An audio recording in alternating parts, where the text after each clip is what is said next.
Barreta Express. Sarong punong barangay an ipinablater sa banwaan ka na si Ruma Camarines Sur si Congressman Elry Villaferte kan Segundo Distrito huli naman kan pinagasabi nga pananakot sa kapitan sa certificate ka na blatter na pinagpaluwas sa kana si Ruma Municipal Police Station permado ni Police Staff Sergeant Francisco Alberto, Desk Officer.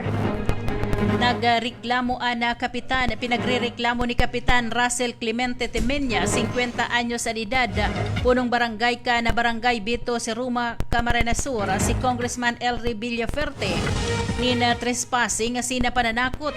Alas 11:45 nin pagkaudto ka nagtalikod na Mayo 1 ka na persang laugon kan grupo ni Congressman Elry Villaferte asin mga pagiriba kay ni anharong ka na kapitan na nasabi pirit na pinagpaparuluwas ang pamilya asin hinahanap ang kapitan hantang sarong Raul Clemente ang nagpabisto na siya tugang kan kapitan ang napigkwilyuhan kan kongresista kan Segundo Distrito asin na nagsabi pa ang kongresista na isama na natin yan na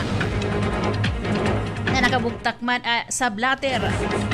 Nasabi sa blatter nagsimbag man ang mga bodyguard ni Villaferte na oo.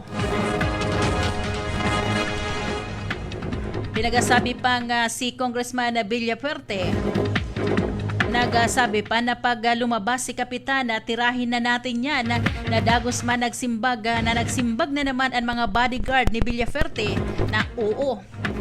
Huli sa sobrang takot dahil na nagibo pang magluwas sa kwarto ni punong barangay Clemente asin kan makahali ang grupo kan kongresista kan na Segundo Distrito.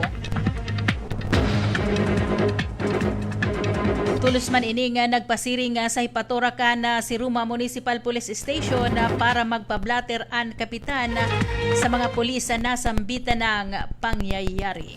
Barreta Express.